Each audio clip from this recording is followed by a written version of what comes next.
Walmart has implemented invisible barcodes at self-checkout. According to TheStreet.com, in a recent TikTok video, which has amassed over 200,000 views, a Walmart customer showed herself scanning great value items through a self-checkout machine at Walmart without using a barcode.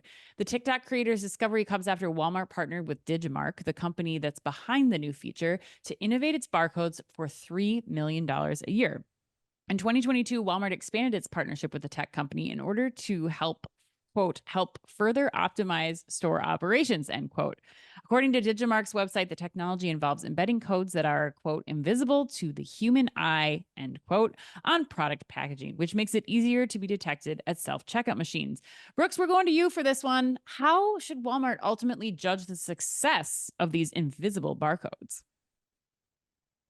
Well, look, I think this is a great question. And the answer is shrink, shrink, and shrink. I mean, I love this move. Yeah. If you're in retail, you know shrink is a massive $130 billion problem this year. And self-checkout, think about it, it's a major driver of that recent increase in shrink. Something like 3 to 4% shrink on self-checkout lines is what we're seeing in our grocery work. So that's just orders of magnitude bigger than the cashier lines. But I would say, and I think hopefully Dave agrees with me, I mean, invisible barcoding isn't going to be the silver bullet here because shoplifting, that's the biggest driver of shrink, particularly on self-checkout. It's not scanning errors. And I would just say the easier you make self-checkout, the more you're diverting customers from those cashier lanes. Yeah. So I think solving shrink still comes down to operational excellence. This is going to help, but I don't think it moves the needle as much as Walmart needs it to here in the short term. What would you recommend that other retailers be considering this? I mean, the $3 million investment to do this that Walmart's looking at, like, what are your thoughts there? Is it something that you'd still say go for it because it'll kind of attack some of that shrink number that you were talking about, or is this something you'd hold on? Well, no, I think it's a go for it at this point. I mean, the shrink has become such a major issue across retail, particularly in self-checkout. I think it's got to be one of the things that you put in place. And so I'm thumbs up. I agree with the move. I think there's other ways that you're going to be able to reduce shrink, but I think this is going to help. Look, I mean, RF tags, nothing's the silver bullet here. Right. Employee training. By the way, putting some staff back into the self-checkout areas. I mean, that's a thought. I mean, this is a big enough problem that we've got to take it from multiple angles.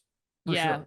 Yeah, I was just at the Total Retail Technology Conference, and we had 3 retailers on stage: Bell's, Busy Beaver Building Supplies, which I was not familiar with until this week. BBBS, and BBBS. I know, Everybody knows BBBS. And Ipsy, and it's fascinating. Like, to your point, Brooks, like, they are investing in everything from like Badger shelf scanning robots, like blinking and honking at people in the aisles or as they're getting ready to try to deter from theft, all the way down to, you know, self checkouts that you can, you know, simultaneously turn on and off to have be cashier manned or to be, you know, self checkout machines. Everybody's attacking the problem at this point, and I think you're right. It makes sense to kind of invest in barcodes as another proof point. But it goes back to, I think, what John Clear, one of your colleagues, said in a 5 Insightful Minutes not too long ago. It also is about the operational investments that you're making to make sure that the internal issues that are causing some of the shrink to show up or theft to show up are remedied too. But Dave, I'm curious what your thoughts are here, what you'd add in. I agree with Brooks. I think the one thing that I want to double down on that he mentioned was this will help with scanning challenges. I believe my hypothesis is that the shrink is not due to scanning challenges. It's because I put a candy bar in my pocket and I do it on purpose.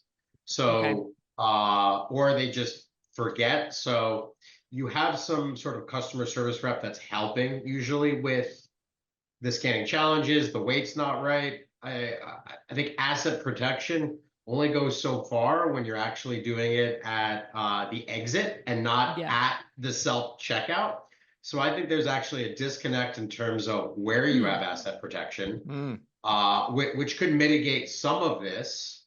But you're not going to stare at a receipt that has 3 things and you see 3 strings in your hands. There might be a 4th in your pocket. And so I think the way in which you actually rethink where the issue is, I think you can actually come up with more innovative or even simpler solutions to mitigate this. Okay. Chris, close us out here. What are your Yeah. thoughts? I mean, I think we have to set some language here too. I think there's unintentional shrink and there's intentional shrink. Yes. This is designed to curb unintentional shrink, which is like, I just unwittingly didn't realize I didn't scan my item and I put it in my bag. And that is an issue. And we've seen the videos from grocers where that is happening, where people that are ethical just make mistakes. And so that will, on the margins, help things. And if the $3 million cost is what's at stake here, that's a drop in the bucket. I mean, that's like 2 executives' annual bonuses, you know, potentially if the company's doing well. So, and then I also think the other reason I like this technology, is it goes beyond shrink. Like, for example, there are many other use cases I would be using to evaluate its success. Like, it should actually make your scans at the traditional check lanes by your cashiers more efficient and faster.